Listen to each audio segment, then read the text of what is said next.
Yeah. Good. Okay, here we are. Yeah. Okay, thanks, Angie. Okay. So in our Mangala Sutta, that reminds me, before I forget, we need to take a poll of what we do next after the Mangala Sutta. We're going to have to decide it for a couple of weeks. Actually, we might have to decide it quite soon because I'll put up YouTube videos in class. The default mode would be the Ratana Sutta, which I've done YouTube videos up to approximately verse 8, I think. You won't be here for the next couple of weeks. So I won't be in there, I won't choose. There's going to be some work in Sotterburg. Oh yes, we're going to Rahila Limas, you are. Traveling to Egypt.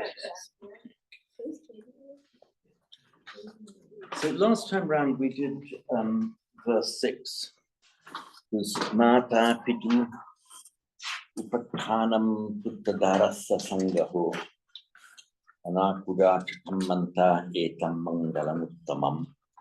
So as usual, if you have any comments or queries now on that one, I can take those and then we can move on to number 7. But while I think of it, Peter, have you received the group emails that have been sent? Okay, fine.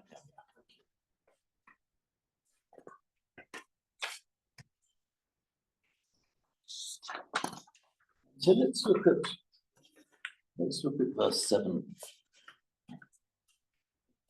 Danam cha dhammacharya cha nyatakanam cha sangaho anavajjani kammani ekam mangalamuttamam.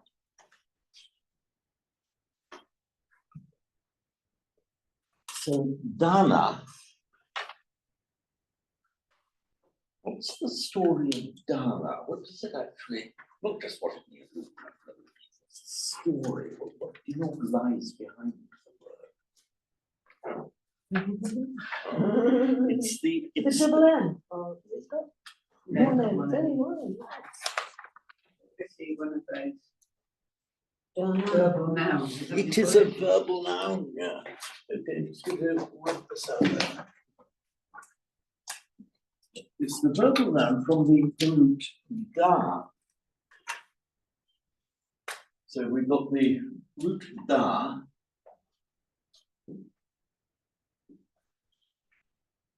which is the same as the Latin root dare in the Slavonic root that in Russian that is to give, and it's one of these so many roots that makes a verbal noun just by adding a na. These are all neuter nouns, by the way. The verbal nouns with a short na. And incidentally, you can form verbal nouns with a long part, ana, as well, as witness vipassana, vedana, sevana. So dana. You also have, for example, from the root pa, meaning to drink. You have pana. I mention that because it's in the very next verse. It's talking about the kind of things you're not meant to drink.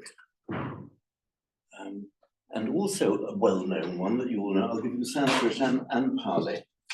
This is nya. This is the Sanskrit form, nya. Sanskrit form, which makes the noun jnana.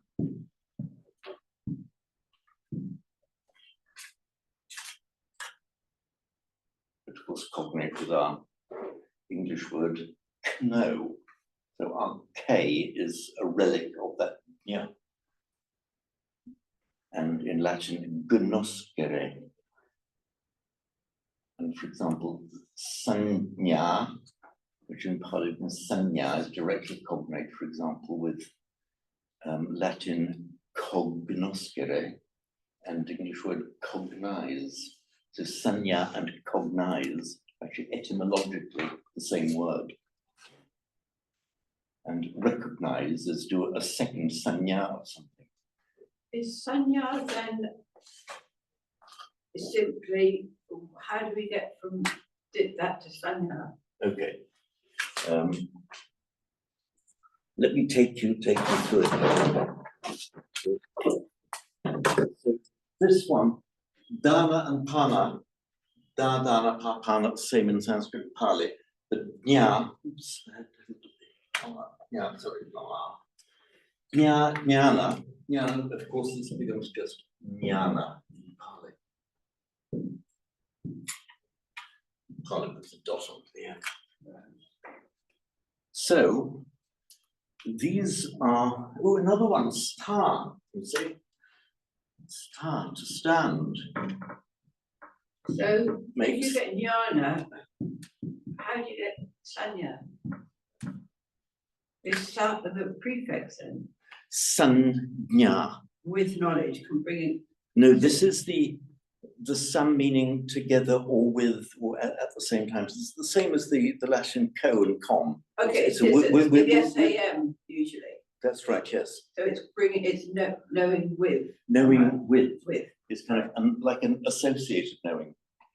So you've got the bare knowledge of the sense impression, and the sanya is, I know what that is. It's kind of recognizing it. And it's the same as the Latin, cognizing something. And if you have cognitive problems, you see there's difficulty in knowing what things are. The sense data are okay, but recognizing and identifying the rest of the act of cognition and sanya. And star, of course, to stand, sthana, Pali, is it sthana, Sanskrit standing, therefore a place, which then in Pali becomes thana, sometimes with a dot on the top.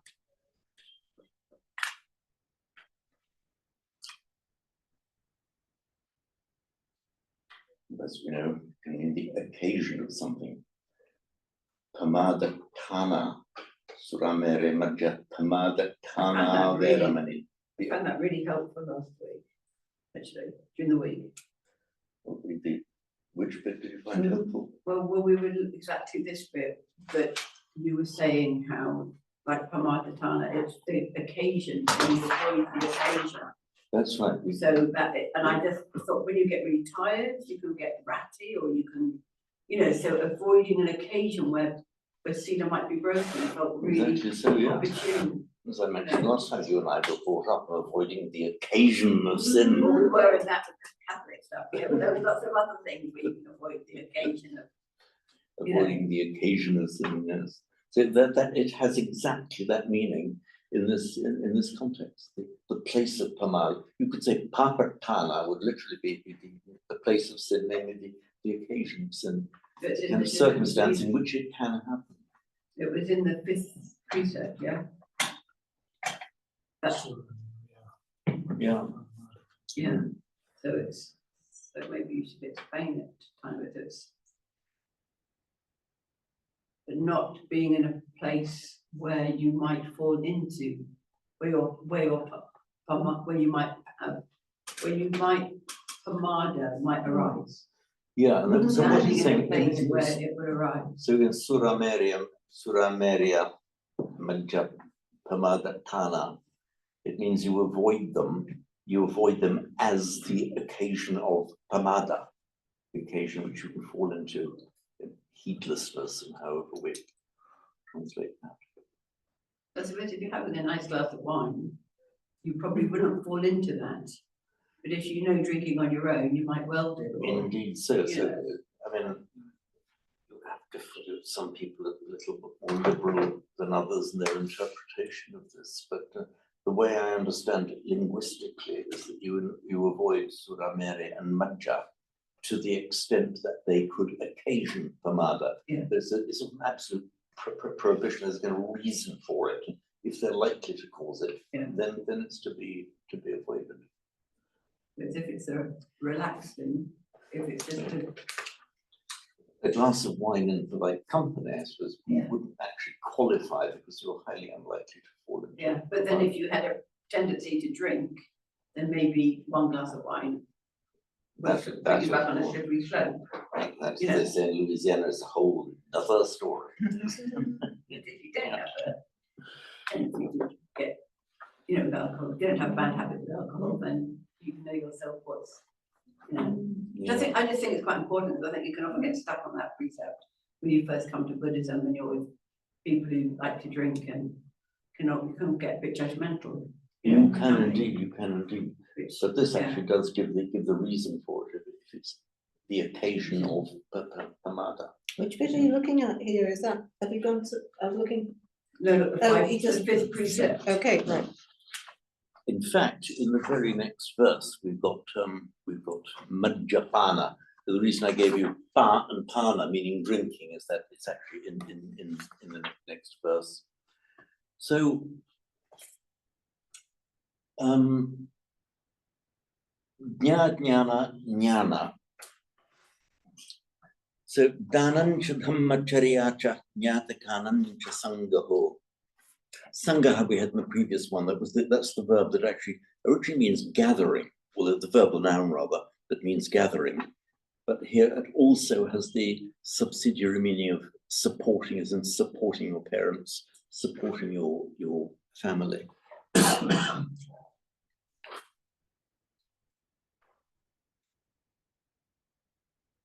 So dana is a neuter noun. On its own, it would be written just as in the nominative form danam. Now, normally the rule is when you write a word just on its own and in an M, you can leave it just ending in a walking M. When it's immediately followed by a word beginning with a consonant, it becomes an anuswara. So we have danangcha. That is one correct way of writing it.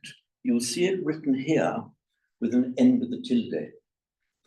That's because there are a few words in Pali that are regarded as so closely associated with the ones that have gone before that they can be treated as one word. That is why you see danancha and giving.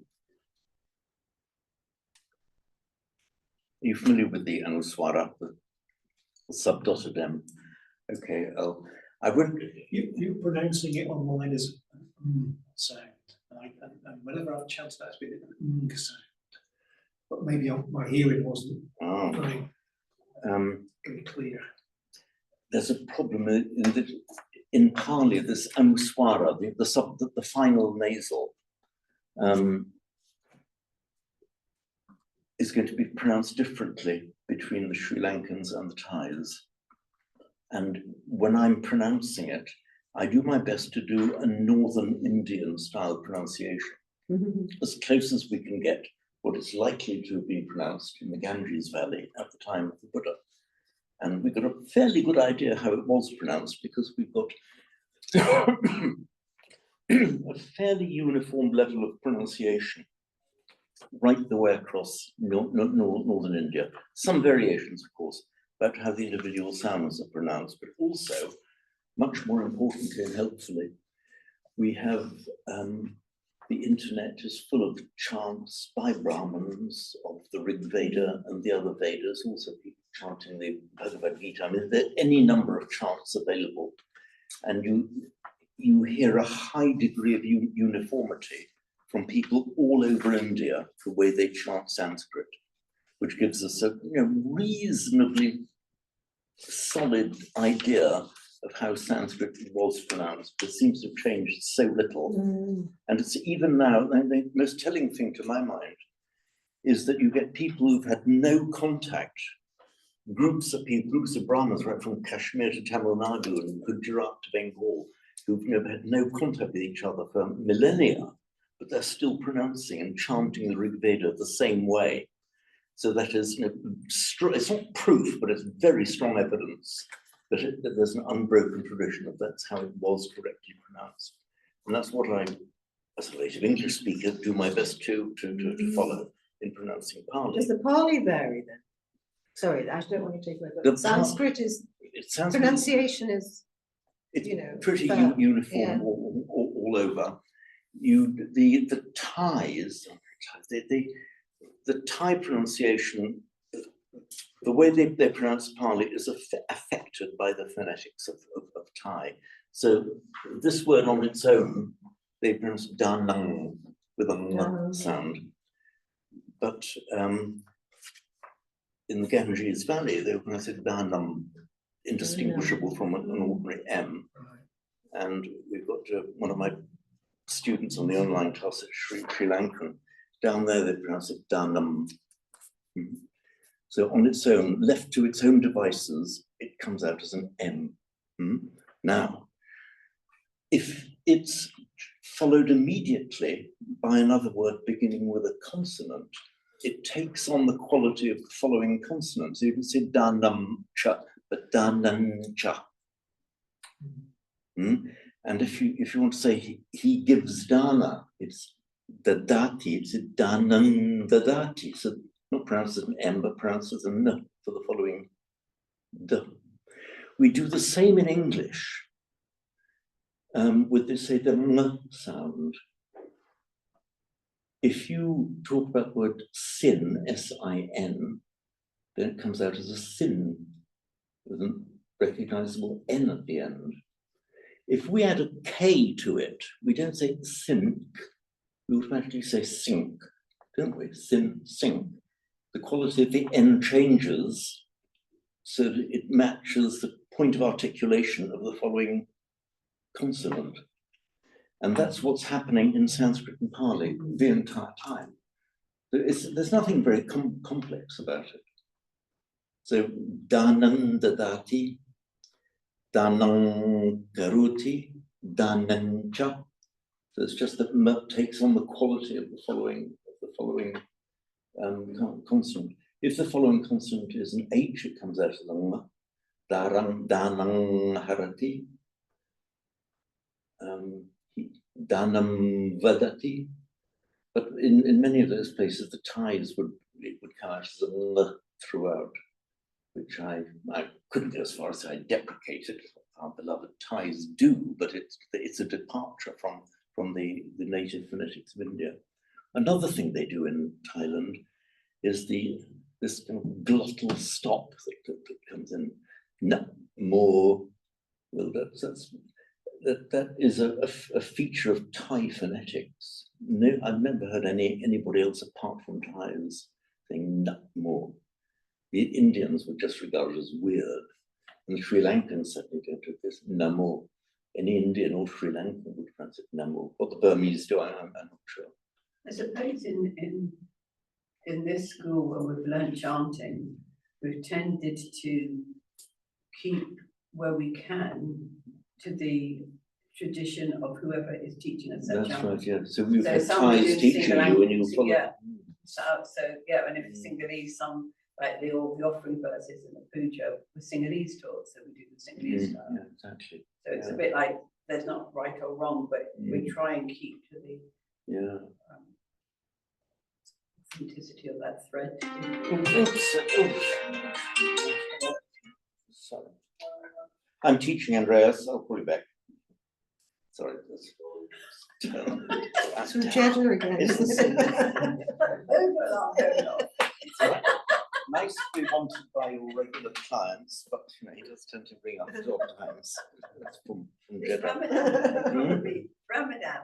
It is Ramadan, yes, it is. Yeah. They'll be working more in the evening. It's the 12th day of Ramadan.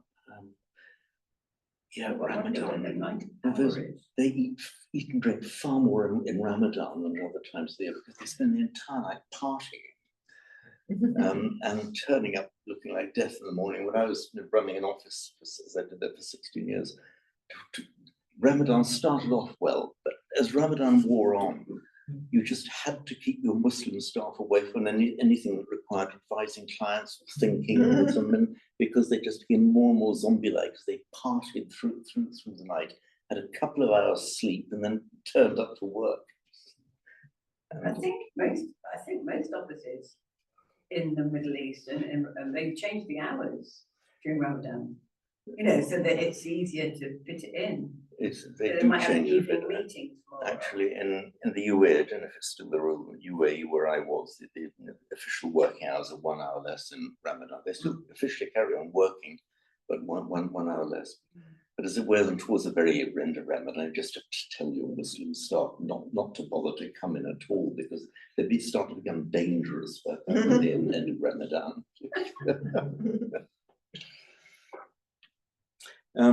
So that's the story of this final nasal. Some of my students got a little bit hung up and anxious about it, but there's nothing to be anxious about. And both of these are correct ways of doing it. They both would tend to be pronounced the same. Danancha. Another word is that ending in tu, or t, as in close quote, thus. And that would tend to be, they tend to write that as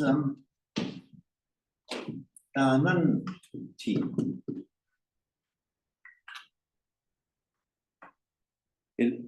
Regularly, they'd write as an anuspara subdotted followed by whatever word was coming. It was very closely connected with cha, ti, tu, things like that. You tend to write it all as one word and write the anuswara as if it were part of the word anti, ancha, and so on.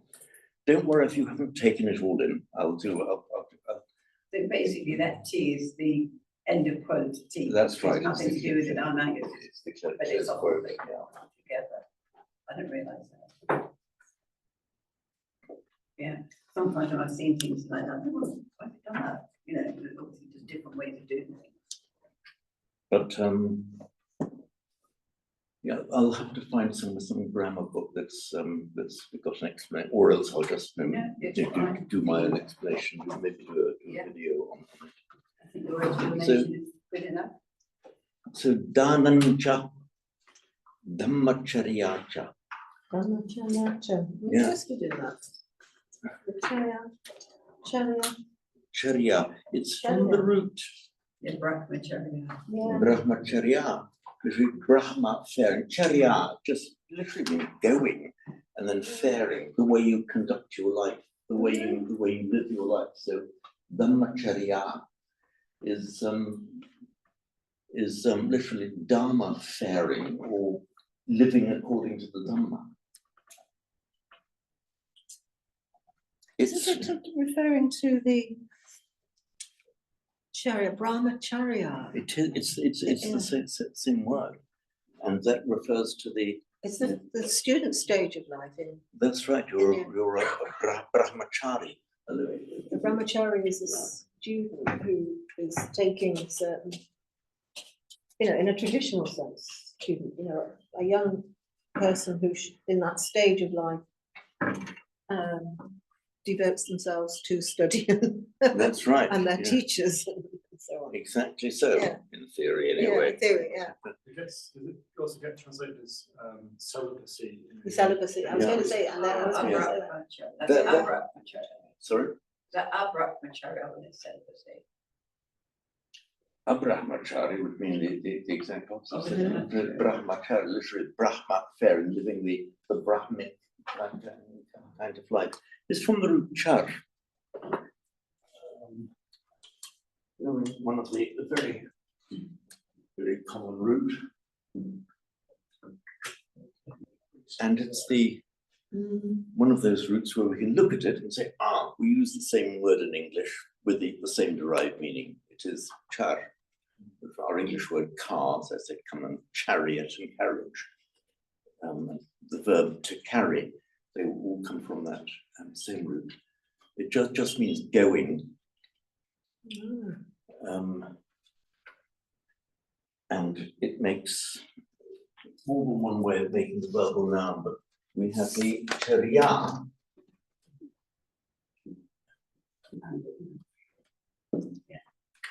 Which in Pali. Let's say brahmacharya.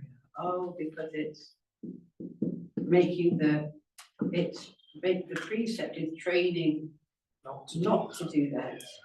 That's why. There is a brahmacharya in the 8 precepts, Oh, because it's all the things that you're not meant to. oh, so the in the 8 process, it's the abrahmacharya, the non-brahma fairy. Yeah, Less than perfect chastity then, refraining from. yeah, refrain Refrain. from, or just the non. yeah. So how does it go? And can you just recite that line? Abrahmacharya, Viramanisika, Padang Samadhyam. Okay, right, yeah. So charya, dhammacharya just means faring in the Dhamma, living your life in the Dhamma. That's one of Lord Ford's phrases, isn't it? Living in Dhamma. That's what I Would wrote it be down. a- That's what I wrote down. Would Living it in translate? What does that mean then? What does that Dhamma mean? Does it Dhamma could just mean the way things are?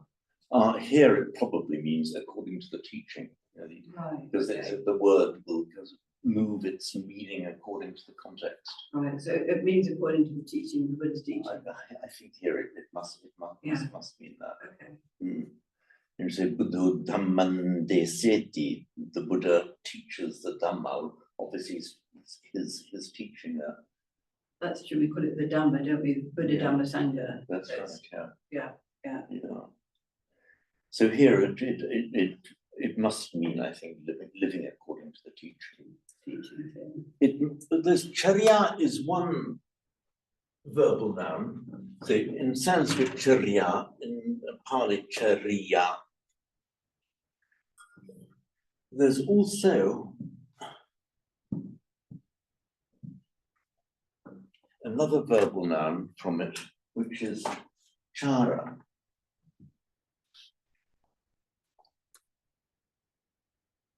Just mean- Michachara. Sorry? Is that Michachara?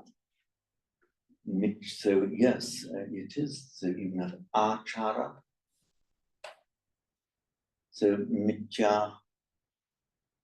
So what was the one you said? Mitya. Micha. Vichachara, Viramanisika. Yeah.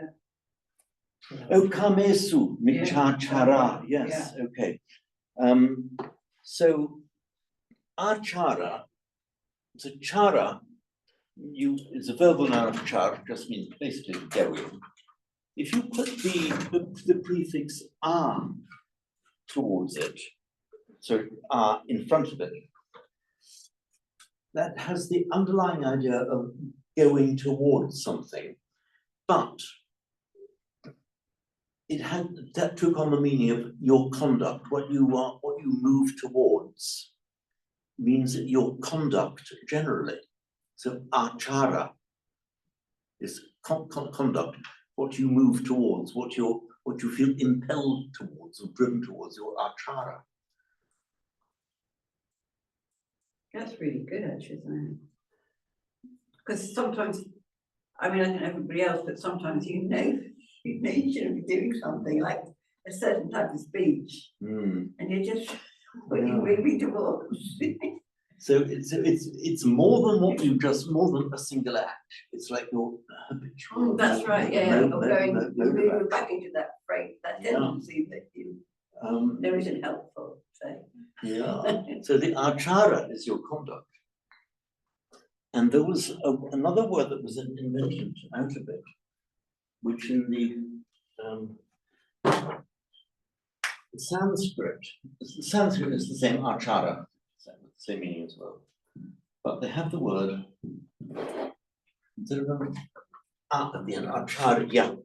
So the acharya means the conduct man, or the man who is the master of conduct, the man you go to ask about your conduct, your teacher, therefore a teacher generally, of Shankaracharya. So acharya is a teacher. And in Pali, they put an extra I, and that's I write that in green to show that's the acharya. Sometimes the short R's will in Pali. Acharya is the teacher, the conduct man, the man who teaches the correct conduct. And in the phonetics of Thai, various things happen. Firstly, a ch will always, I think in Thai, be pronounced as a j, aja. They will often leave out the last syllable of a word that becomes ajar, and whenever r or a l sound comes at the end of a word in Thai, it becomes an n. So that's why you have our word ajan. So the word ajan is just the Thai way of saying acharya, meaning teacher. It's that same word. I wonder why they did that. Because, I mean, it's not like they can't say an R at the end or an L at the end of the word. So I wonder if They have awful change- difficulty. Yeah. I'll tell you one thing, Peter. When I was attending Nai Boonman's very early meditation classes back in 65 and 66, Nai Boonman, you know, a man of the most immense stature, but he was never a very great linguist. And he was talking about the 12 things, 12, various numbers. One of them was 12. Okay, how did 12 come out? Firstly, the Thais can't say twa, it comes out as a t, so it's going to tell. Then they can't pronounce the v at the end, so it became tell. And then the L became an N, so whenever he meant 12, he kept saying 10. Now, hang on, there's 12 in that list, why does it keep saying 10? And so later on, it dawned on me that it was just because he, as a Thai, he never really mastered either. He never mastered the phonetics or grammar of English. But he could say quite normal very well. He got that. So that's it. It's just an odd feature. And also language mutates, isn't it? I mean, Ajahn is like a term that you'd use towards your teacher. So if it's easy to say Ajahn, then like that, you'd expect language to mutate. You expect language to mutate. Yes, you do. That's right. But specifically, what's happened here is that the language Pali has rapidly mutated to fit into Thai. Right. It's rather, take the example of the Latin word natio and nationem, meaning a nation, natio in Latin, then mutates to nazione in Italian, nation in French. Look how we pronounce it. We say the word nation.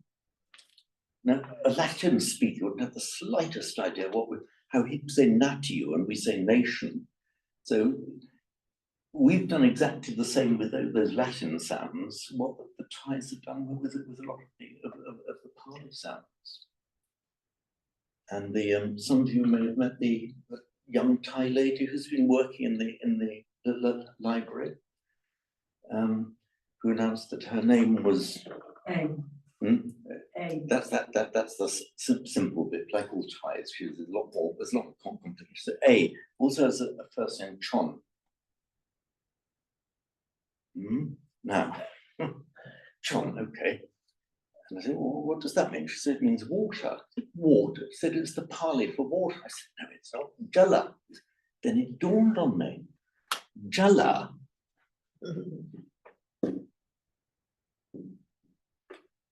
Okay. So a voice consonant at the beginning of a word, it tends to become, so it counts as a ch. The final A gets dropped off, so the L becomes an A. And the short A often gets pronounced as an O in Chinese. So jala comes out as chon in Thai. Or they think it's Pali, but it's the Siamesified version of jala. Jala, chun, chun. So yes, languages do mutate, but these particular mutations are forced by the native phonetics of Thai. And another Thai oddity is where we put in nibbana, when chanting nibbana, you know, little glottal stop in a nasal bit, and the Indians would never do that. It's very, very, very Thai. Putto. Indians say, what are they talking about? It's just putto. Thais do putto. But again, that's a peculiarity of Thai. It sounds very good when you do it all. It sounds beautiful when you're It's got a lot of chanting. energy. But you can take one or two, if you're looking for trying to be academically precise about the language, Yeah, is sure. one thing. The way that Yeah. Thais pronounce it is very beautiful. We won't stop either of them, just for which one we're doing. And in other words, vinasa, meaning destruction, with evil things, vinasam entu, we chant, may they go to destruction, may they be destroyed. The final S in Pali, in Thai, gets pronounced as a T.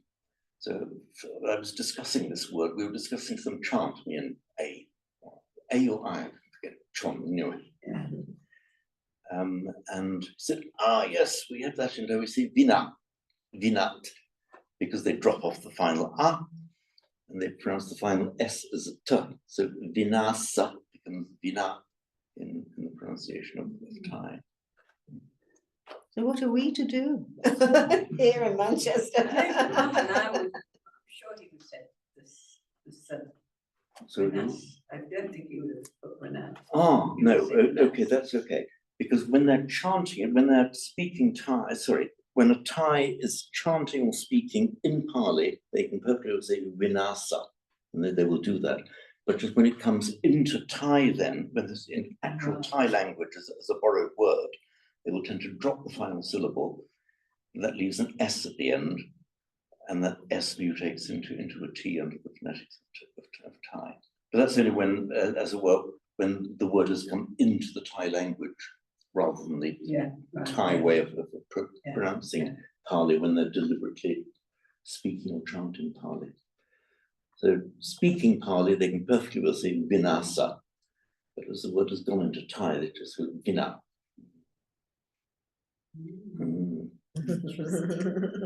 So, Dhammacharyacha, Nyatakanancha Sangaho.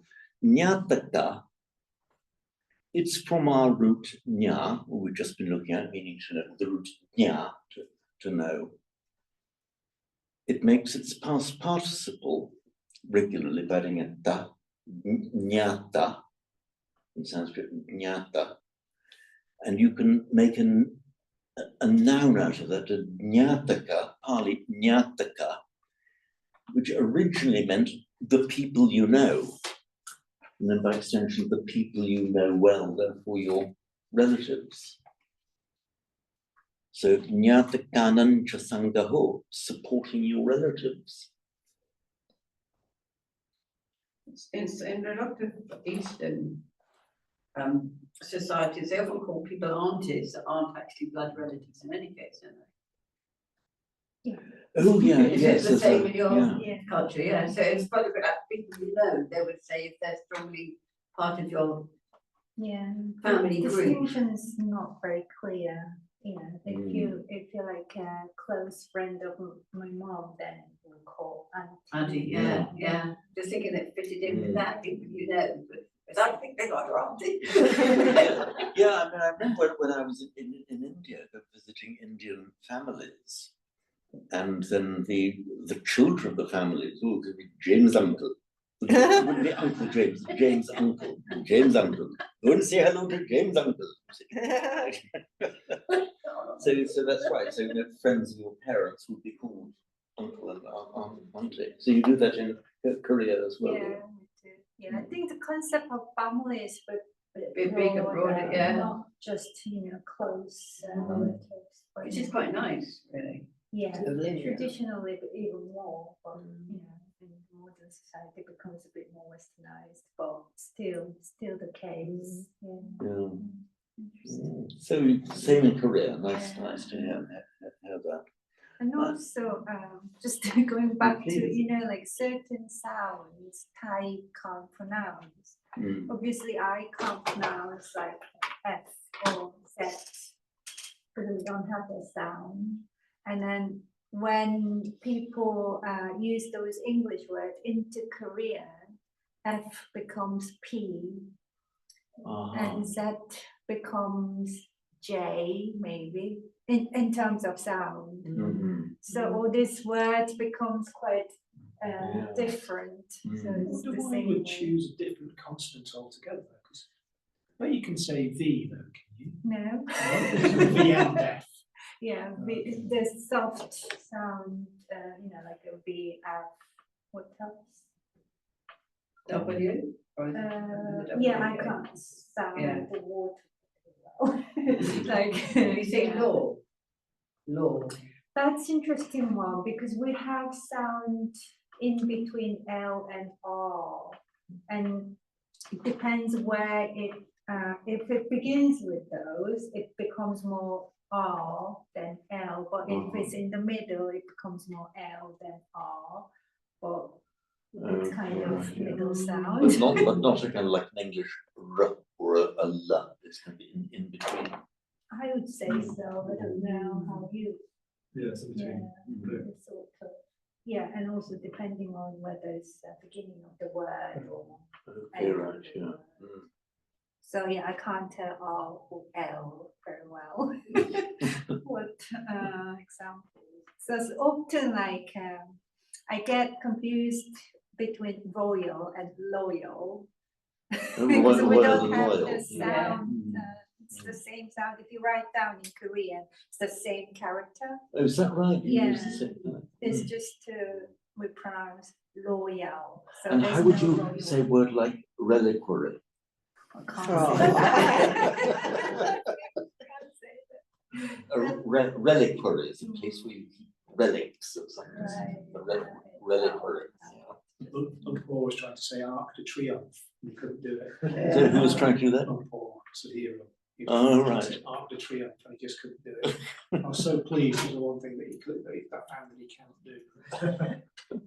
And then when we went on a Thai chanting trip, Charles, called Charles Shaw, he could never say Shaw. Invariably, I'd have to really try hard not to get the giggles. Charles Shaw. What about your name then? Oh, they never tried, they They didn't. didn't try. It's easy enough. Yeah. Mm. Dr. I was Rachel, just- Dr. Rachel Hall. No, I was just going back to the text. Yeah. That word nut. So Danancha, there's this whole series of Danancha and giving, Dhammacharyacha and, I'm going to say Dhamma faring, living, going in the Dhamma. Nyatakanancha Sangaho, and the support of one's relatives.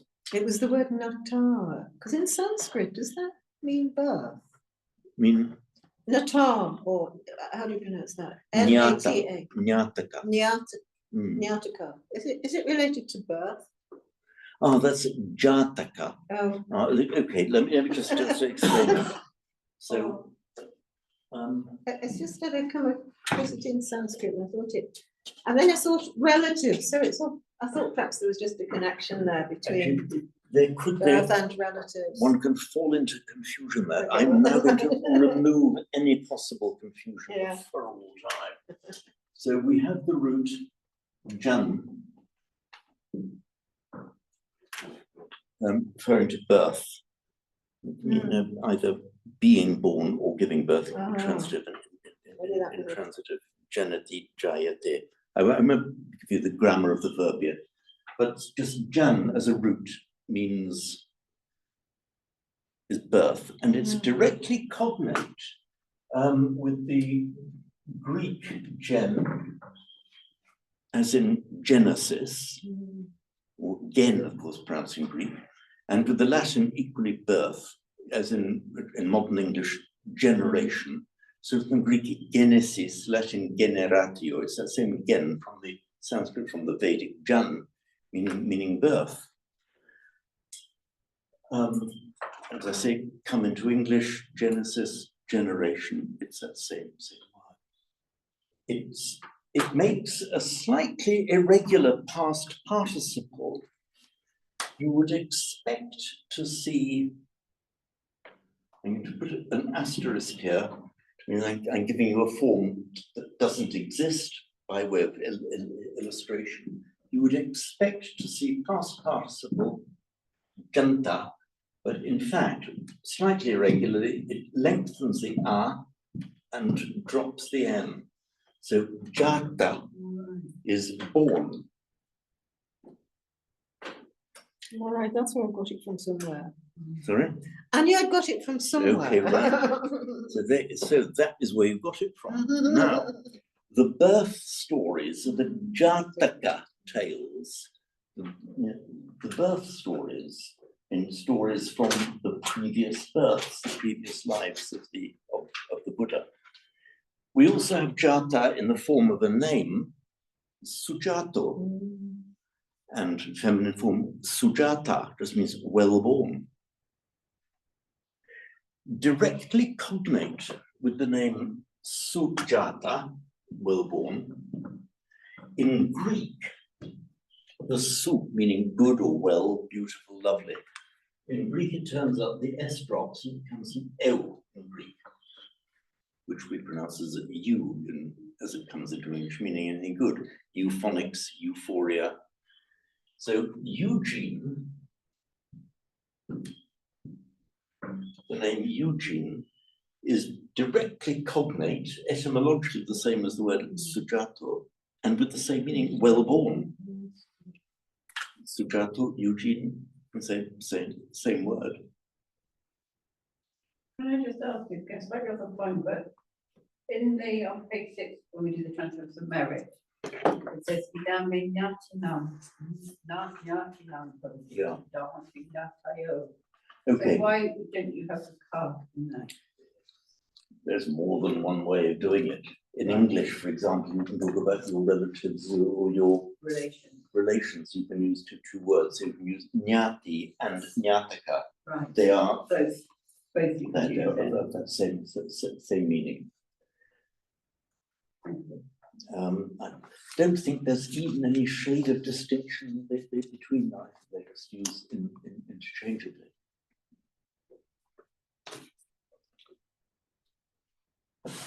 So Nyatakanam Chasangaho. So there we are. So that's the Jan. So, but do distinguish it from the root, the Sanskrit root we've just been looking at, Nya, which comes into Pali as Nya. And I don't think there are any words actually where you could confuse them. As like I can't think of any in my head.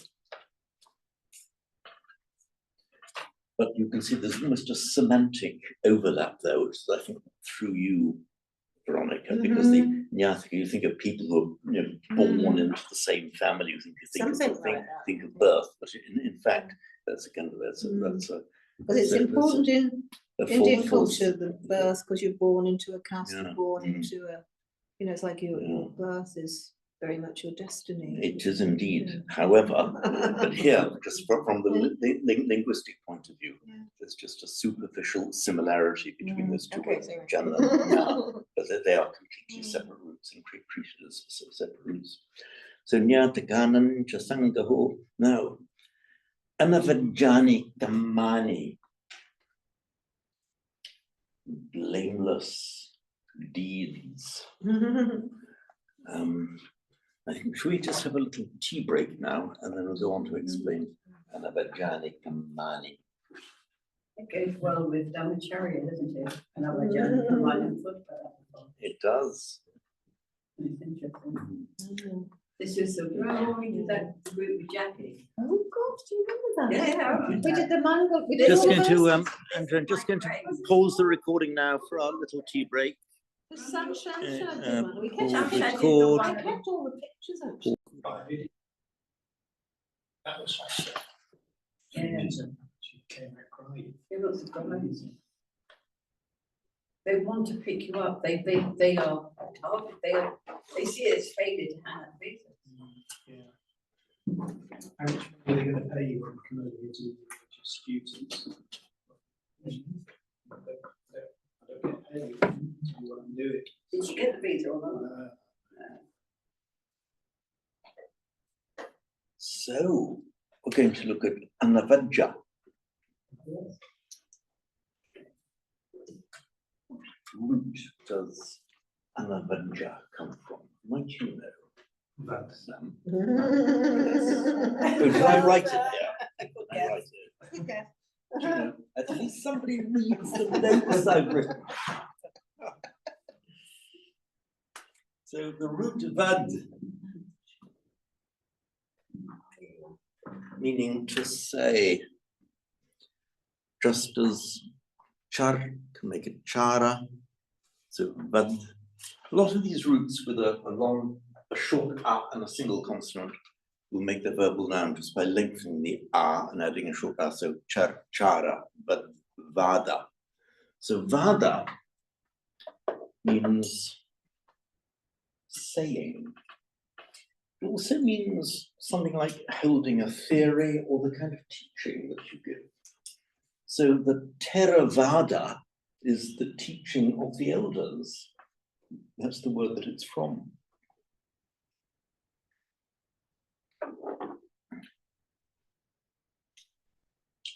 I missed that, sorry, I was writing something down there. What's vad, what's this the root of? So What's vad that is means to say. say. So, Okay. Vadani, I Yeah, say, yeah. vadati, he says. And verbal noun vada, which by extension has come to mean a teaching or a theory that you hold.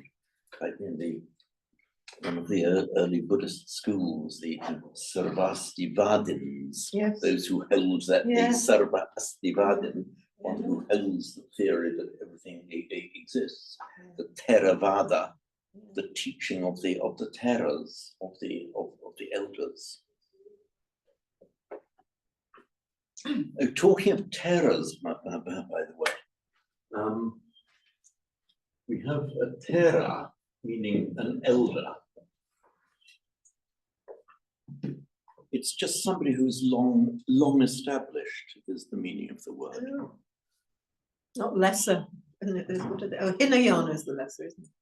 Theravada is the Okay, the elder. Hinayana lesser. Yeah, I know, This- sorry, the- yeah, the Theravada, the teaching of the elders. Now, that word has become a little bit mangled as it's gone into Pali.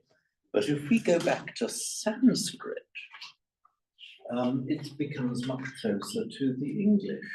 So it is stavira. In Sanskrit. And Sorry, what is Theravada? this is the Theravada. This is Sanskrit. Yeah, but what's the Theravada?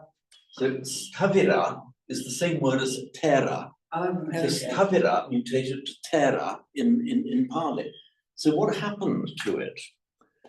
That, as always happened, something begins with a st or a st in Sanskrit just becomes a t in Pali, because you never have a Pali word beginning with an S followed immediately by another consonant. Sthana, tana, stavira, thera. And the avi, it just became mutated to air. So stavira, from that, the root sta, to stand, stavira means of long standing. Now, let's translate this,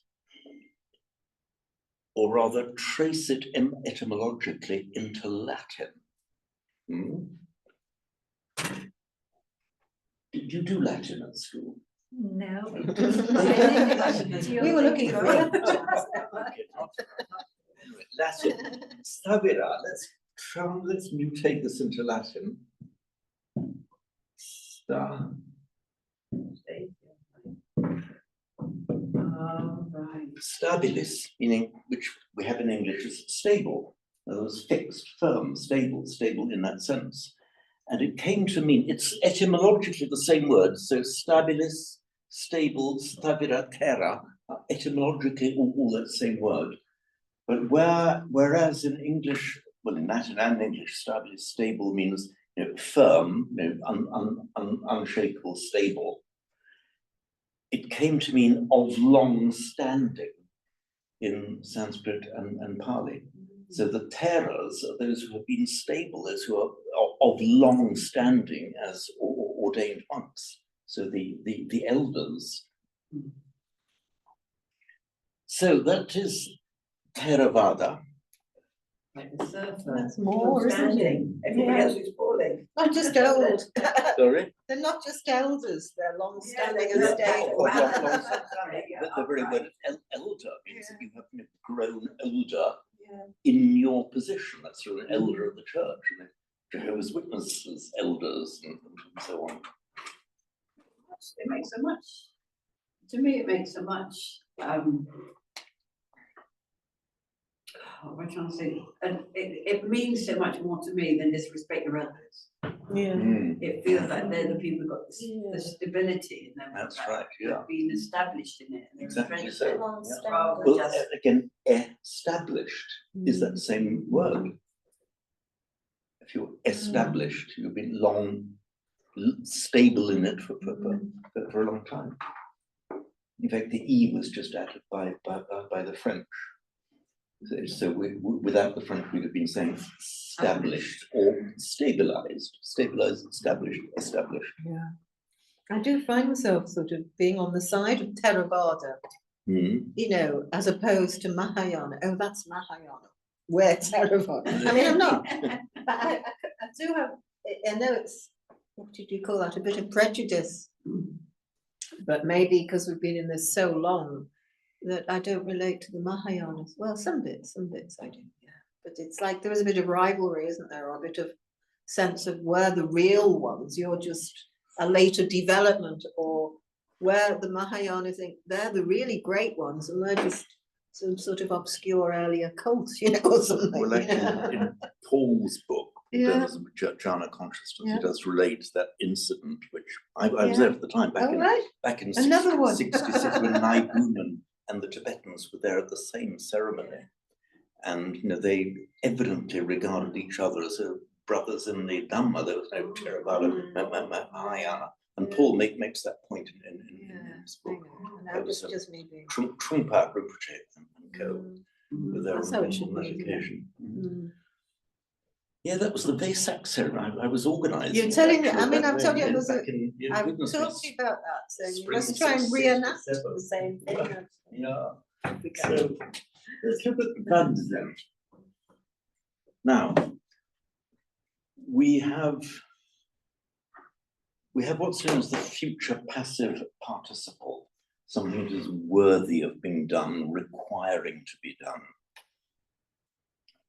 There are various ways, actually precisely 4 ways of making that in Sanskrit and Pali. One of them is you add aniya to the end, as in kar, to do, karaniyam atta kusalena. So karaniyam, needing to be done, requiring to be done. You have the word, if you have the word abba or itabba, is another way of forming it. If you look at 3, verse 3,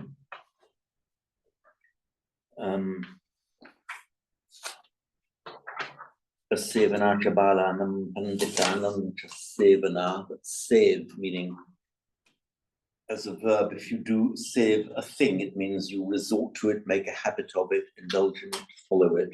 If the object of the verb is people, it's more like being in service upon them, following them, even hanging out with them, but with an idea of treating them with respect and joining them. And we have this, the verbal noun, sevana. So, asevana chabalanam, not hanging out with fools. Now, look at this, the note that I've done, the first note on page 3, or for verse 3, sevana. And the last thing I put in that note is dveme anta bhikkhave nasevitamba, not to be indulged in, followed, practice. That's the other way of doing it. Yet another way of making the future passive participle is by adding the ya into the end of the root. So vadya literally means sayable or speakable. I don't think I've seen that word used on its own. By the way, vadya, as normal, turns up in Pali as Vajja. That's normal way, which is Dya in Sanskrit. That becomes a double J in Pali. So Vadya, speakable, sayable, I say not used on its own as far as I have been able to see, but in the negated form, putting an in front of it, avadya in Sanskrit, avadya in Pali, literally unspeakable and therefore unpraiseworthy, wrong, that is avadya.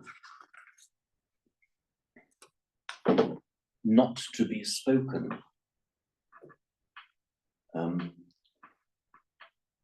In Latin, unspeakable, nefarious, which comes into English as nefarious. In fact, our English word nefarious literally means unspeakable, not to be spoken. Here we see it as a double negative. We have vajja, avajja. Now, if you look at the second line of verse 7, anavajja, that is a double negation, anavajja, so literally not unspeakable, which therefore means praiseworthy, blameless. Why couldn't they just have speakable? It's speakable or it's not speakable, but then not speakable. You would think we'll be back to speakable again. Okay, I've been asked a similar kind of question by the other students, and my answer to it is because they didn't ask me first. They failed to consult me on the matter. They've done it for a reason, haven't they? They know everything in this is always so precise, so they've done it for a reason. It's you can often state a positive in both. It's regarded as good literary style in Sanskrit and Pali to make say something positive by negating the opposite. So in English, we do say not something that's very pleasant. You can say in a bland English, not unpleasant. You know, why can't we just say pleasant? Well, you know, we say not unpleasant, and we know exactly what we mean. Yeah, that was a not unpleasant meal, you see. So we do it in English. Don't blame them too much, Peter. So it's exactly what's happening here. I think it gives a different fragrance to me. If it was just speakable, well, loads of things are just speakable. Yeah.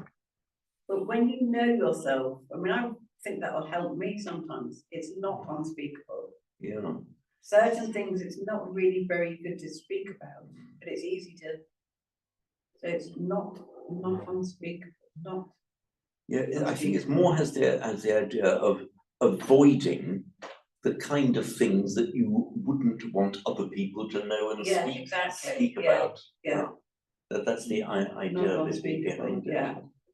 So again, it's a double negative, but if you just go into soft focus, you can kind of see why. There's a lot of this some of it is positively doing a good. A lot of it is the avoiding of papa, the avoiding of evil. It's like harm. It's like gossipy speech, isn't it? Yeah. You know, sometimes it's better. It's not really. It's not unspeakable. It's not. You have speech that is not unspeakable. So if somebody walked into the room, or if there was, say you're in a meeting and you're having a conversation, and actually what you're talking about would be not unspeakable. You'd be welcome, say, Long Pouring or whoever it was, rather than having those conversations that I still haven't quite got it. Not unspeakable. What would that be? Speakable. I mean, like it's all right for everyone to hear. Is that? Well, it has more than meaning of not unpraiseworthy. Sorry, you would say so. So if you imagine speech, if there were 3 types of speech, like bad speech, good speech, and neutral speech, it's not the bad one. No, it's not the bad one. So it's not to do with the neutral one. No. But here it has the idea of more like not unpraiseworthy.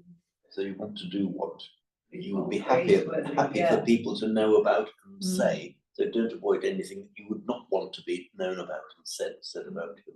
I don't know if this is an example, a good example or not, but this morning I got a text from my brother and it had unsettled me.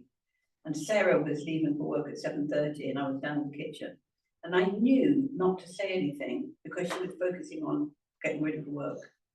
And I couldn't resist talking about it. And then she ended up spilling the coffee. I'm not saying it was, but you know, it was one of those, I don't know if that would be not unspeakable, it's not, that wasn't a praiseworthy thing to do.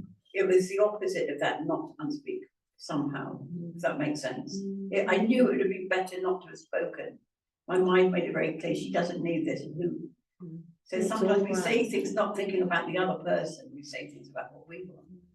Yeah. So I think it could be neutral. It does seem like it could be in the middle. Yeah.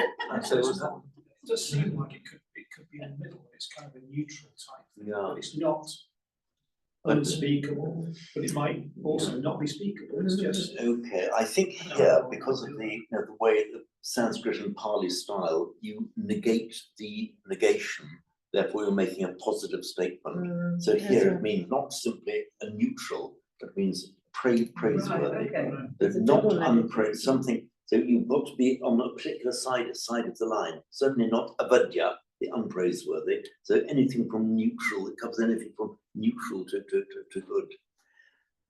There's a line I've just remembered from the Mahabharata, from the Rupakan and the story of Nala, where Damayanti, who's the heroine of the story, who marries King Nala, is described as having a beautiful waist, you see, a beautifully shaped lady. So the All that cake. so the waist is the middle part, the madhyama, which you recognize as madhyama, as in madhyama nikaya, middle length sayings. And she is described as the beautiful waisted lady. Wasted, W-A-I-S-T. That kind of waist. And it's said in Sanskrit, she is anavadya madhyama, literally of not unspeakable middle parts, meaning having a beautiful waist. Can you do that? I think that's Anavadya better. madhyama, Waist which is in better. Pali would be anavadya madhyama.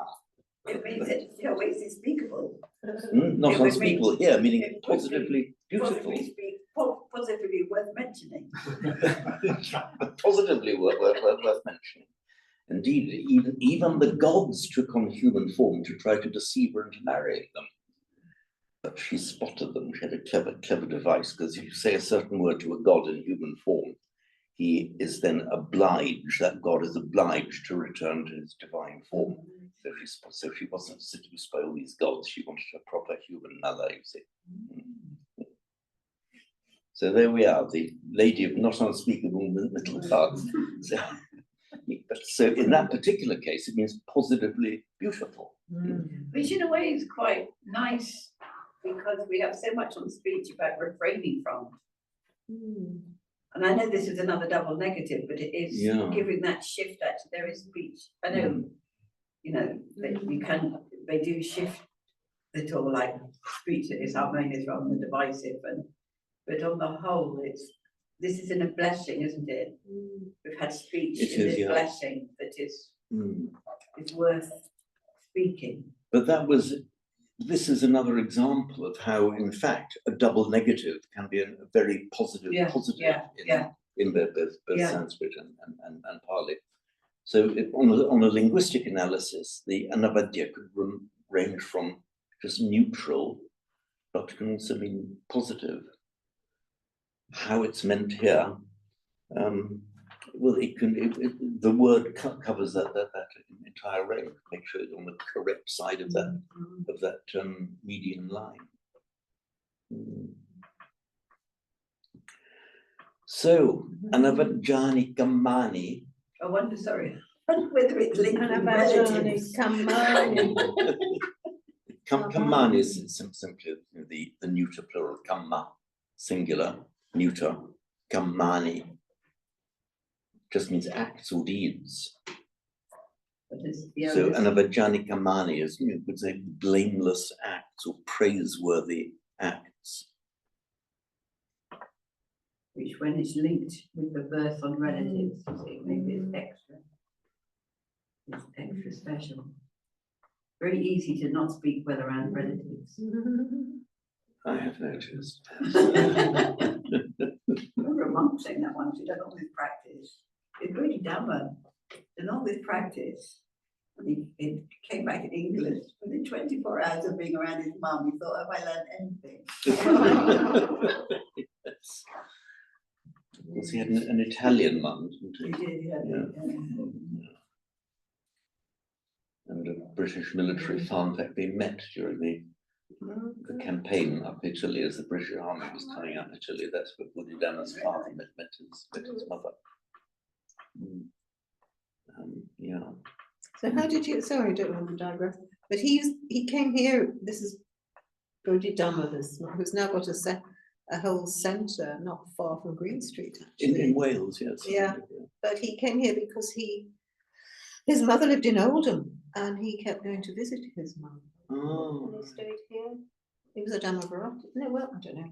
Yeah, he did. My dad met my children. But he came here quite often and anyway, we got to sort of know him because of his family connection. I think actually one or two of us went to his mother's house to pick him up and bring him here and things like that. But anyway, I just wanted to know how you knew him because he was very Manchester.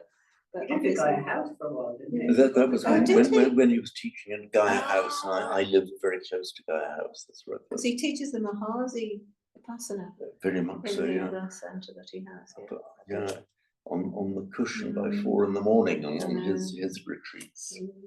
Not just getting up at 4, on the cushion at 4. So, anavajjanikam mani etam mangalam uttamam.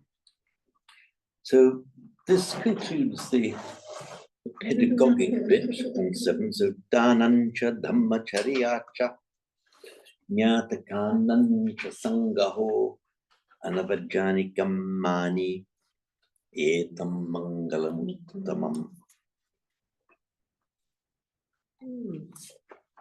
So before we move on to verse 8 then, I'm just going to say, what does it actually, I mean, what does it mean in practice to do this? What sort of thing would it be? Supporting relatives with blameless acts of generosity? Is it the idea of looking after your parents when they get old? Yeah, that's the one before. Yeah. That's why I was looking at this relatives. Yeah, I think that's just your relatives generally. So the specifically looking after your parents and your immediate family, that's in verse 6. So this then would apply more widely. More widely to your. It wouldn't include servants. Is that another verse? Was another one meant to look after your servants? Yeah, put the darasa sangahuna, specifically sons and wife. Support of the relatives. Maybe it's that idea of the extended family. I remember my recollection of being in India and getting to know extended family. Whether this Nyatakan, I mean, strictly speaking, I'm fairly sure it means relatives, which just sparked a query in my mind whether it could refer to the extended family. I mean, in some of these families, it happened in ancient Greece and Rome as well. You had the faithful old servants. They might even be owned slaves or be virtually like members of the family. In the broadest sense. If it's distinguished from the close family. And treated as having the protection of the part of familias as well. Whether it's intended to include that here, I honestly don't know. Very interesting to find out. So, shall we make a start on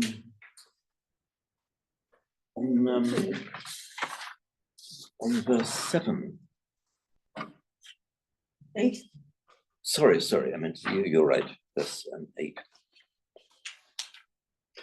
So, arati virati papa majjapana sanyamo appamado cha dhammesu etang mangalamuttamam.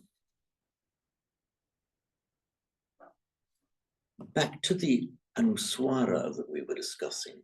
The anuswara is what we had as the subdotted M. Anuswara literally means after sound, the following sound. It's just the nasal sound that ends a word, or How do you spell it? Anuswara. Yeah.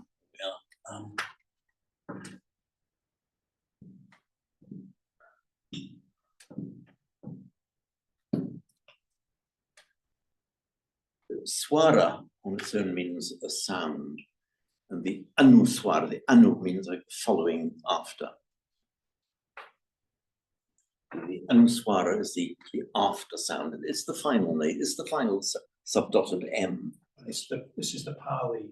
This word is both Pali and Sanskrit, and it's used. The word is used both in Sanskrit and Pali grammar.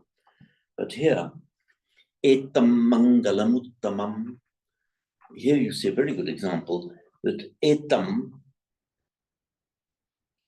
it's pronounced there as a pure M because it's followed by another M, etam mangalam uttamam. And if it's followed by a vowel, it's also pronounced as a man. That's why here, etam mangalam uttamam, the Thais could slip into pronounce it etang mangalam, but the Indians wouldn't like that, and the Sri Lankans, the Sinhala speakers wouldn't like it either. When you're chanting, Etang Mangalam Uttamam, would you? I don't know. NG on the end. The Thais would tend to do it that way, but the Indians just wouldn't. Let me just go. Let me just have a quick go.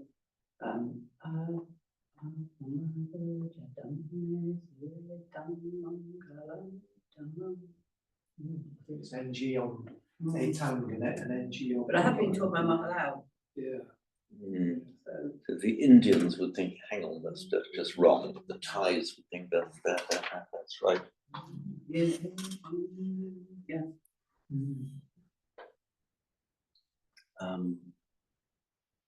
Rachel Hall gets a bit fussed about that. I was doing a chanting, one of these chanting weekends with Rachel Hall, and who else was that? I think I was in Were you there at the time? And Charles Shawley said. Charles Shawley. Charles Shaw, that's right. And I was doing one. I said something like Uttamam, and she looks at me. We aren't speaking Sanskrit now. This is Pali. Uttamam, he said. And I could have answered back. Said, well, the Buddha would have said Uttamam, but I don't think. Rachel was claiming that it should be the sound. Uttamam. Okay, but I will. Rachel does it. She was right to pick me up on it, but she expressed the wrong reason. I think it would have been, rather than saying we aren't. This isn't Sanskrit now. This is Pali. It would be more correct to say we are doing Pali, but specifically in the Thai tradition, which would have been a fair comment, because we were doing it specifically a Thai mode of chanting. I call Thai English Tinglish, so why not have Tinglish. Thai Tinglish and Binglish, le franglais. So, arati, virati, papa, manjapana, chasanyamo. So, the root ram, if I didn't note, from the ram, well, you can get the Proto-Indo, rem and rem, rest or quiet.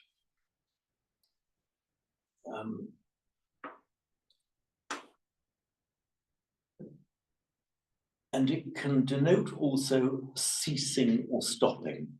You can see how from rest and quietness to ceasing and stopping.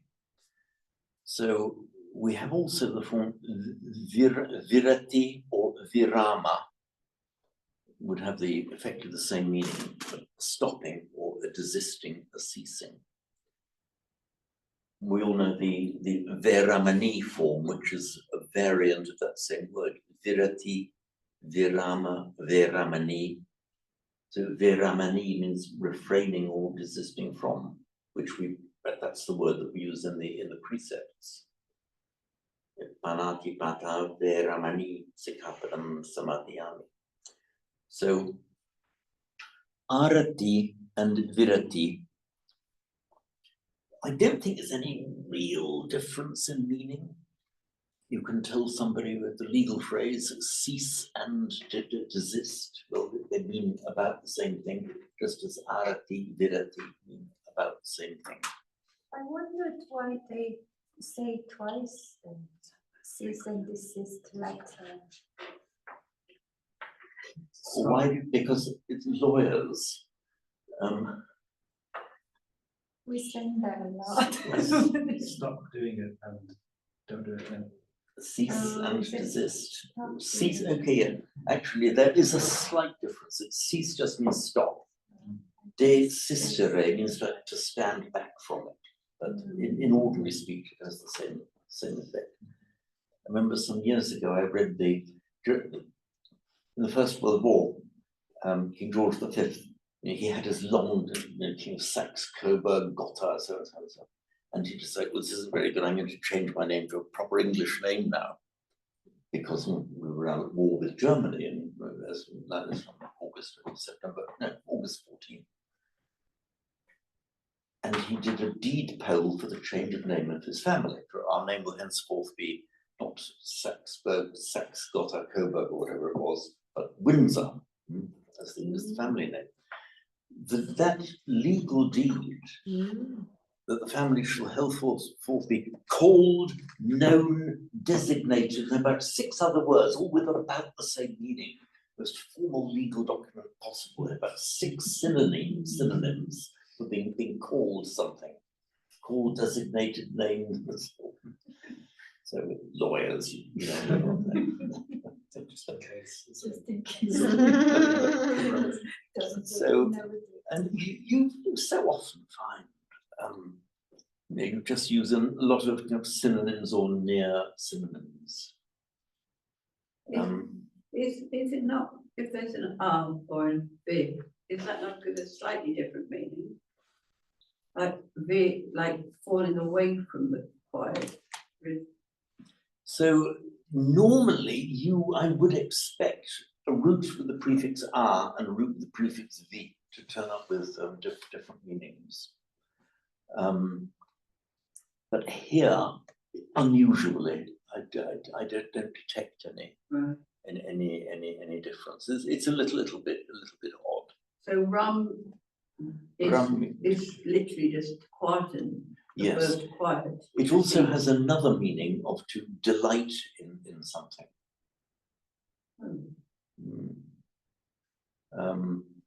So quietness and delight, they both something is pleasant and easy was the original meaning. Quiet and pleasant, and also came to mean a delight. So you don't delight in evil, is that? Can't quite get this. But here it has the alternative meaning of ceasing. And in fact, the word virama is a word of Sanskrit grammar, meaning whether you put a vowel off after a contact means stopping, stop there. So it does also mean actually stopping.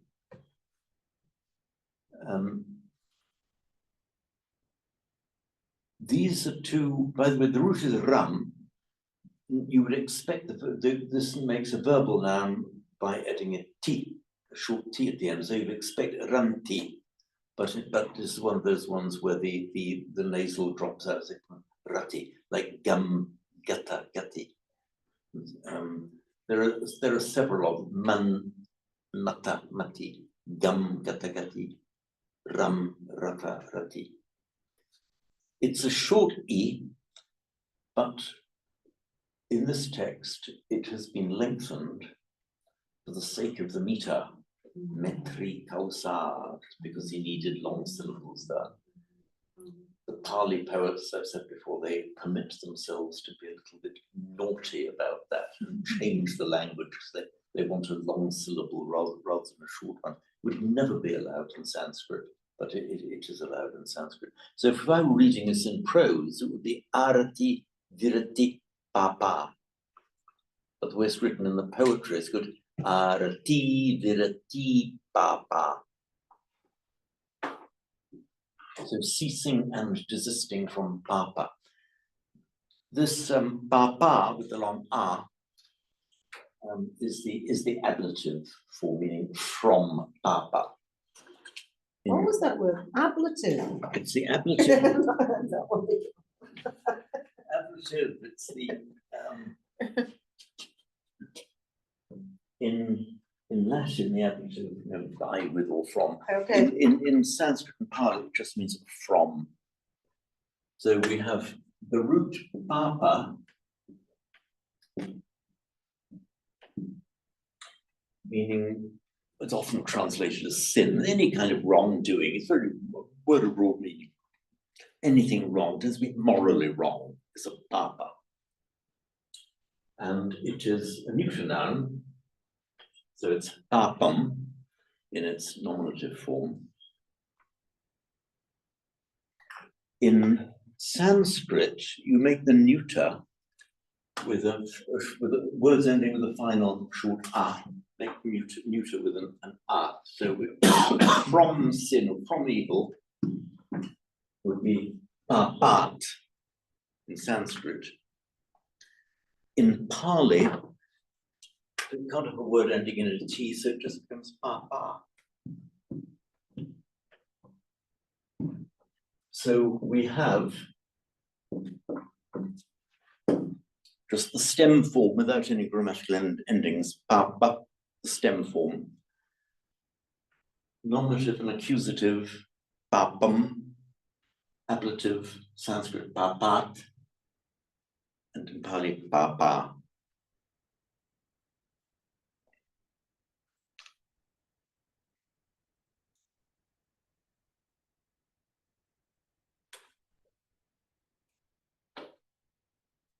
And the genitive, you all know the genitive of the papassa. In Sanskrit, it's actually asya.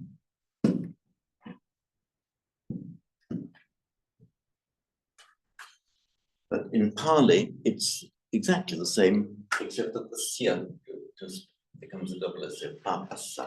What's papakam? Papaka. Is that like a noun? The papaka is the adjective from it that means Right. sinful or anything morally wrong. Papaka. So where did you find that out? On page 30, the spreading the Brahma Viharas, and when they went at the end, Sabe Sataka Masaka Kamadayaya. Then it goes on to Yam Kamam Karisanti Kaya and then Papakamba. Okay, yes, Kalyanamba Papakamba. Either beautiful Or not or good. wrong, Wrong, evil, yeah. So in that context, you see, papa is both a noun and an adjective, both wrong and wrongful, sinful. In that line that you've just quoted there, Kalyanava Papakamba, it could equally well have just been written Kalyanava Papamba, would have been linguistically correct. So, but used as an adjective, there's the option either say papa or papaka.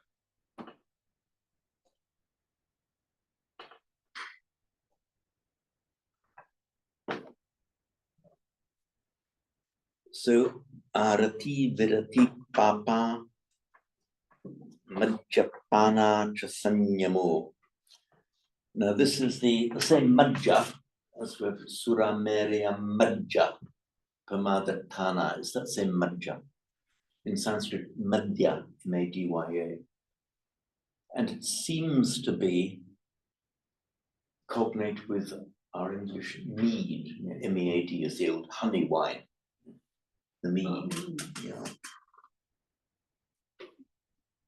But I don't think research has shown exactly what this drink was. It's some kind of alcoholic drink.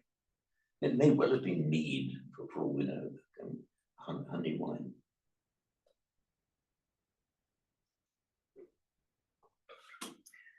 So, Majjapana. Now, at the very beginning, you remember I gave you these three roots. Was it more than maybe four? So we had drink. So pa was to drink, pana, the verbal noun drinking. So Majjapana is the drinking of Majja. And here again, it's the ablative. So it's arati verati papa, refraining, ceasing and desisting, refraining from papa, and from mead drinking, majapana cha sanyamo.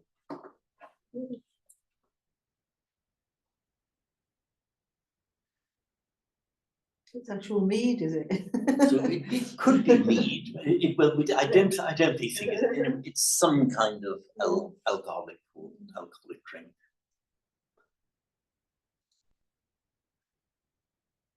And they were much shorter than in India. They even had their soma, didn't they? The soma juice. Wow, man. Trip on soma juice. So, sanyama is actually a very interesting word. I'll just start if I have a moment.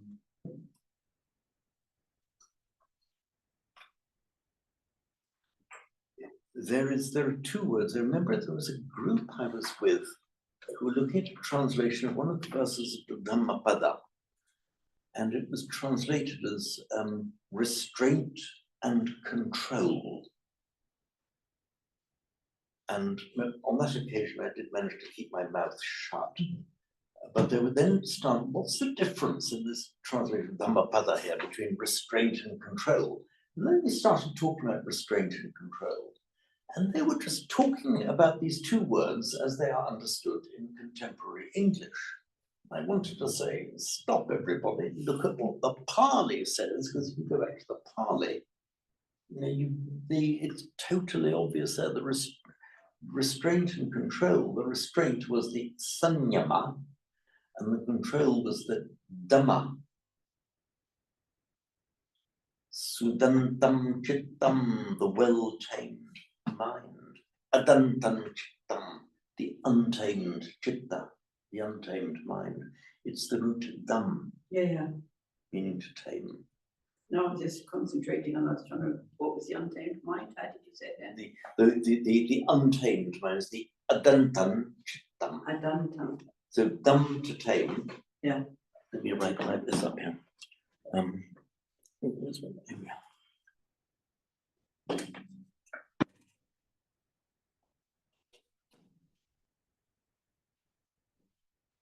So root dham.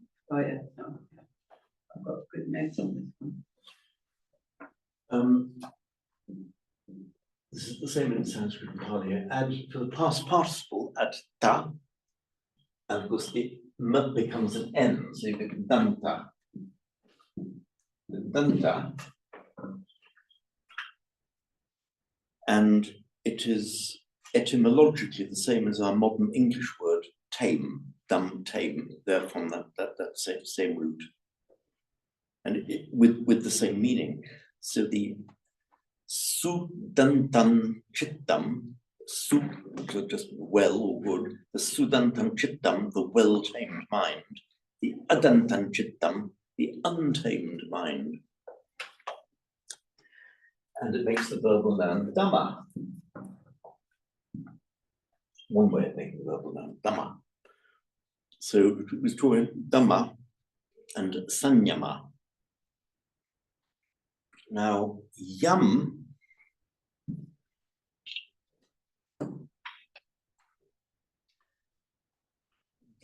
so dhamma is you are taming an outside force, that you are taming, the imagery is taming a wild beast. So let's talk about the untamed chitta or the well-tamed chitta. The analogy is given of the potentially dangerous wild beast. And the further analogy is just as you can tame a wild beast, you do two things. You remove its danger, you tame it, but equally, you can use its strength to your advantage. Like taming a wild dog, you make it safe, it won't attack you, and equally, you can use it, taming the ox. Sanyama has more the meaning of holding back in, restraining. The root yam that turns up so often right effort, samavayama, is that same root, yam, in this fathom-long body, imasmin biyama mate kalevare. So viyama, so yam, the root meaning of yam is to exert a force on something, either a lifting force or a pushing force. But remember, yam, it's not a violent force, it's like a gentle force, as of lifting a heavy object or pushing a heavy thing. That's the basic meaning of the root yam. So sanyama, sam meaning with or towards yourself here. Sanyama means you're restraining something, you're holding something back in, using force to keep it in. So for example, a burst of anger, for example, you would use sanyama. No, you hold it in. You're exerting a force, exerting strength against a force inside you that wants to burst out. Whereas the Dhamma, again, it's a different imagery there. You are taming something separate. So translated as restraint and control, you can now see you can get into a rather fruitless argument if you're looking at the words in English. What's the difference between restraint and control? Go back to Pali, and it's obvious. The taming of the wild beast, or the holding in of a force that wants to burst out of you. So here, it's the sanyamo is the idea of restraining that desire in yourself to go and have a pint of mead. That's sanyamo. That is the sanyamo. Yeah, let me just explain that. So sanyam, like to hold in, to hold back in. Sam here means that's the it's copy of the Latin root co and con, the Greek student, but here it has the meaning of towards yourself, in, as in samadhi, you're gathering towards and play samadhi. Here we have some.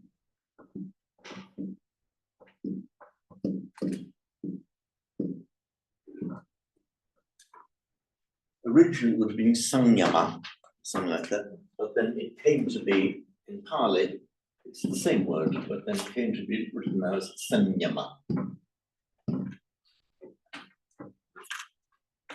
Holding in as in holding in a force that wants to burst out. A force, yeah.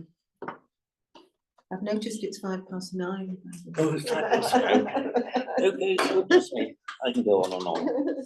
Okay, we will pause here.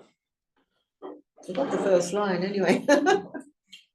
We know them, but we know the second one really. And we have up on my day frequently. Yeah, we know Yes, that. and Appamadu. Yeah. So Appamadu, well, we'll come to that next week, but that's quite a simple one, but by now. We can't. Yeah. Which we chant this Mangala Sutta up to the point that we've done. We'll include the upper margin just in case. Yeah, we can include the roll and stopping halfway. Bahudeva Manusaja Galaniya Chintayam Akam Kamala Suttana Ruhi Mangalanutama Asevana Shabalana Anjitananja Sevana Puja Pujaniyana Etam Mangalanuttamam Patirupade Savaso Chatumbe Chakata Punyata Attasamma Praniticha Etam Mangalanuttamam Vahusachanchasi Pancha Vinayo Jasusito Subhasita Chaya Vacha Etam Mangalam Uttamam Mata Viju Pratthana Buddhadarasa Sangaho Anakula Jayammanta Etam Mangalam Uttamam Danam Jadambacharya Chanyatakanam Jasangaho Anavajani Kammani Etam Mangalamuttamam Arati Virati Papa Majapana Jasanyamo Pamado Jadambe Etam Mangalamuttamam. Okay, should we chant the blessing now for 1 year? Bhavatu Sabha Mangalam Rakhantu Sabha Devata Sabha Buddhanuvavena Sada Soti Bhavantu Te Bhavatu Sabha Mangalam Rakhantu Sabha Devata Sampadhammanubhavena Sada Soti Bhavantu Te Bhavatu Sabha Mangalam Rakhantu Sabha Devata Sabha Sanghanu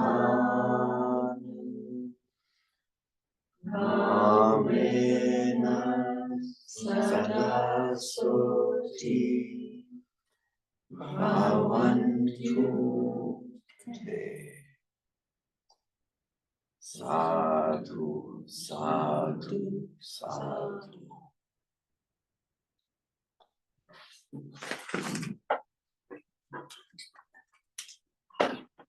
Okay. Stop recording now. Record. Okay. Okay, thanks, Thank- James. See Hope you to see you next next hopefully get well soon, Angie. Get well soon. Thank you. Bye. Bye.